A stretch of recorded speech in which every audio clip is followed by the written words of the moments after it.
(2025년 11월 19일) 이정훈입니다. 제가 앞선 방송에서 찌라시가 사라졌다라는 방송을 했습니다. 국가정보원과 대한민국 경찰이 국내 정보를 거의 하지 않음으로 인해서 찌라시가 사라지고 있다. 자, 오늘은 이재명 정부는 어떻게 위기를 맞느냐? 정보기관, 국내 정보기관을 줄였기 때문에 그것 때문에 위기를 만든다라는 전망을 하고자 합니다. 이재명 대통령을 필요한 민주당 세력들은 중앙정보부, 국가안전기획부, 또 국가정보원, 국내정보파트가 해온 거를 공작정치라 그랬습니다. 뭐 공작인지 아닌지는 두고 봐야 되는데, 그래서 국내 정보 활동을 못하도록 막아버렸어요. 근데 특이하게 경찰도 국내 정보를 해야 되는데 국내 정보를 하겠죠. 근데 아주 중요한 국가정책의 중요한 정보 활동을 지금 안 하고 있습니다. 이런 것이 이재명 정권한테 큰 마이너스 요소가 되고 어떻게 되면은 정권 붕괴의 단초가 될 수 있다. 레임덕을 초래하는 요인이 될 수 있다. 이런 전망을 하고자 합니다.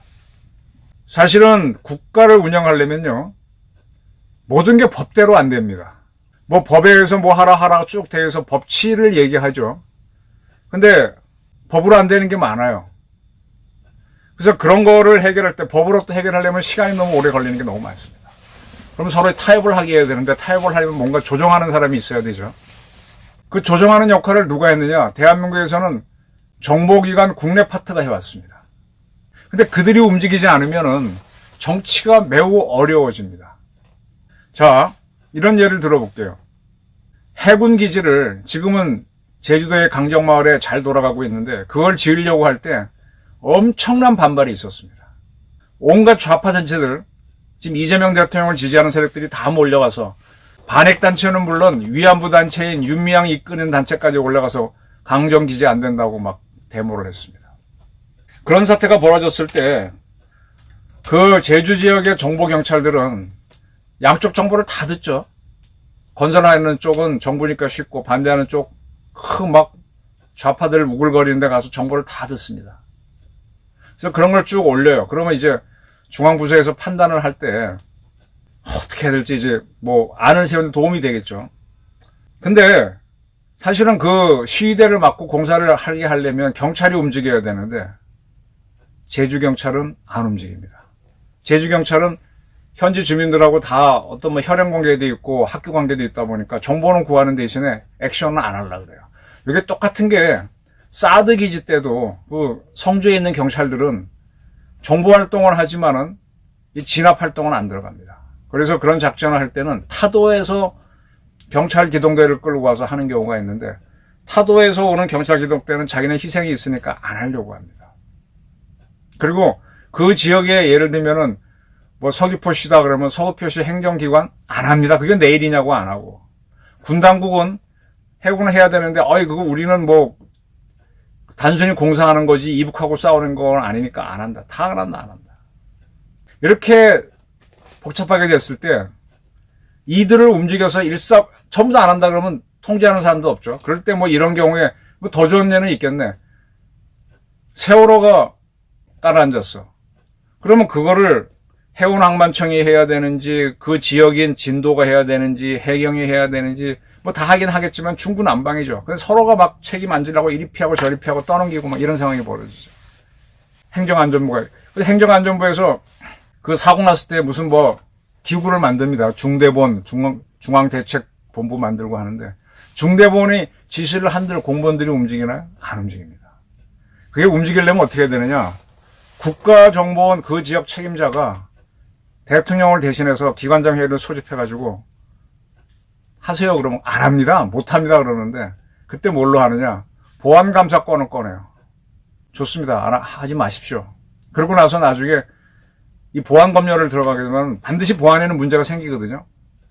그러니까 국정원이 무서워서 이 부서들이 움직여서 대책을 합니다. 지역경찰은 안 움직이죠. 뭐 복잡한 상황에서 이 전체를 컨트롤할 수 있는 타워가 그전까지는 국가정보원이었어요. 이게 보이지 않는 손으로 참 역할을 많이 했어요. 전 그걸 이렇게 지켜보면서 그 친구들이 각 왜냐하면 그 친구들은 그 지역에서 정부 활동을 하면서 여기도 가보고 저기도 가봤으니까 알잖아요. 그러니까 이거 해. 너 이거 있잖아. 이거 이 물자 내놔. 뭐 내놔 해갖고. 그러니까 모든 부처는 국정원 다 싫어해요. 저놈들 때문에 그냥 나만 바빠졌다 그러는데 그것 때문에 수습이 되는 거고 국민들은 덜 피해를 보고 가는 겁니다. 바로 그런 능력이 있다 보니까 얘네들이 정보를 구해갖고 강제로 하니까 이게 공작 정치라고 하는 거고 정치권에서는 그게 공작 정치로 보이는 거죠. 근데 이런 기능을 다 죽였습니다. 국정원이 하던 거. 그러면 경찰이라도 해야 되는데 경찰은 끝발이 약해요. 국정원이 과거에 할 수 있었던 거는 대통령 직속기구, 대통령 대신이기 때문인데 우리 경찰은 대통령도 아니고 총리도 아니고 행정안전부 밑에 있는 청입니다. 그러니까 지방자치단체도 말 안 들어요. 아무도 말 안 듣습니다. 그러다 보니까 지금 뭐가 터지면은 관계기관 협조가 안 돼요.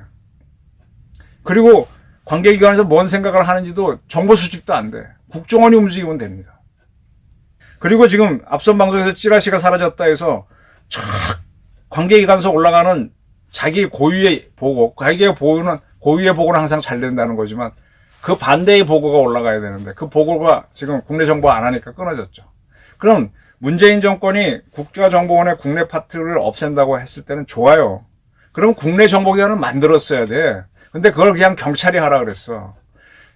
근데 경찰이 과거 국정원하고 경쟁관계에 있을 때는 그걸 열심히 했는데 지금은 애써 해가지고 당한단 말이에요. 정권이 바뀌면. 안 하죠. 안 하죠. 사건 사고만 하죠. 그러지 않아도 이태원 사고가 나서 경찰 뭐가지 날라가고 하는데 그거에 주력하지 무슨 정책 정보 했다가 또 무슨 일을 하라고 할 때 관계 기관장 회의해서 뭐 이렇게 조정해주면 욕만 먹었는데 그걸 왜 합니까? 안 하죠. 이 정보기관을 하는 것이 정보도 없고 악역을 맡아야 돼요. 제가 쭉 조직생활도 해보고 살아보니까 이 강제로 밀어붙이는 파워가 있는 사람이 하나 있어야 돼요. 카리스마가 있는 리더가 카리스마로 해내면 좋은데 모든 사람이 그게 아니잖아요. 그러니까 조직 내에서 누군가 무서운 사람이 밀어붙여야 돼. 근데 그게 저절로 무서워지느냐? 뭔가 힘이 있어야 돼. 그게 국정원이 갖고 있던 보안감사권이었어. 근데 그런 기능도 못하고 그 기능을 없도록 죽여버리니까 이재명 정부에서는요. 사실은 윤석열 정부에서도 정보기관들이 안 움직였지. 벌써 특전사령관 스스로가 이 계엄해야 반대하고 뭐 이렇게 나오고 하는 것들이 그런 거예요. 지금 이재명 정권은 그 내란 불법계엄에 협조한 공무원들을 신고받겠다고 각 부처에 뭘 하겠다 하는데 그거 하는 순간에 공무원들은 쫙 사실은 그 역할을 옛날에 해줄 수 있는 게 국정원이었어요. 근데 내부 고발하라 그러면 내부 고발 미운 놈 속가내지만 그 사람은 억울하니까 싸우면서 이게 개판이 되는 겁니다. 정보기관이 있으면 그걸 할 수도 있는데 없다 보니까 저 모양이 되는 거고 저거는 이재명 정권이 자기 누르는 찌르는 행동이에요. 이 공무원들조차도 이재명 정권에 등을 돌리면 이 정권은 유지되기 힘들죠. 국회에서 다수 의석을 점유했다. 입법 독재가 더 확실하게 되면서 국민저항에서 공무원저항으로 가게 되죠. 그러니까 이 정보기관이 민주주의를 말살했다. 뭐 그런 면이 있을 겁니다. 근데 그것만 보다가 그 효율성을 놓친 거죠. 아주 웃기는 예로 윤석열 대통령도 이런 거에 찬동했다는 거예요.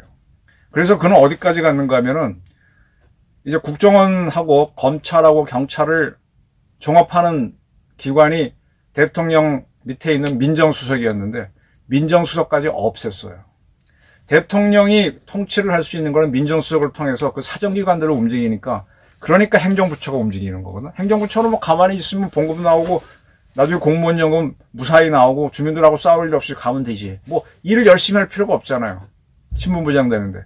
근데 뭔가 하려면은 그 사정기관들이 막 이렇게 해야만 움직이거든. 그 친위대로 사정기관을 두는 거고 그걸 하기 위한 대통령 직속 기관이 민정수석인데 그걸 없앴다고. 그러다 나중에 아차해서 민정수석실을 복원했죠. 그러나 정보기관 기능은 살려내지 못하고 오다 보니까 계엄령도 엉성하게 했고 국가정책도 잘 못해갖고 지금 저렇게 본인은 난국에 빠져 있는데 이재명 대통령 또한 크게 다를 바 없다.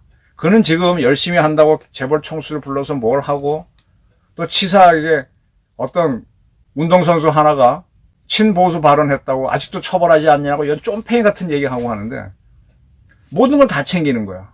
왜? 자기가 아는 게 없고 제한돼 있으니까.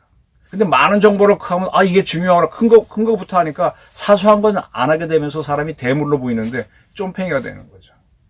정보의 지원을 안 받고 통치를 한다는 건 자살행위입니다.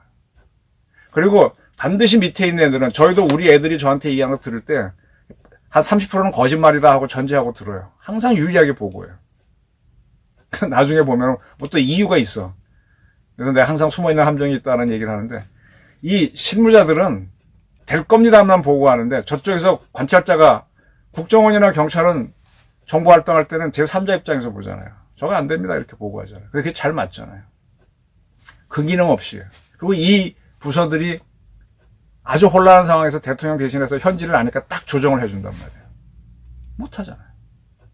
미군도요, 과거 육군, 해군 별도로 두고 그게 민주주의의 원칙에 맞다라고 해서 그런 상태로 2차 대전을 치르다 보니까 중복 전투를 많이 했습니다. 또 서로 하겠다고 싸우고 뭐 내가 훈련 받다고 싸워가지고 전쟁 끝난 다음에 두 부서를 통합하는, 그리고 공군까지 만들어서 국방성을 만들었어요. 그리고 하나의 작전에는 해군이 하는 파트만 정해주고 공군이 하는 파트 정해주고, 그래서 하나의 목표를 이루어 가는데 막 동일한 공격을 없애기 위해서, 그래서 육해 공군으로 된 통합전투사령부를 몇 개를 그게 인도 태평양 사령부야. 거기엔 다 통합군으로 탁탁 묶어놨어.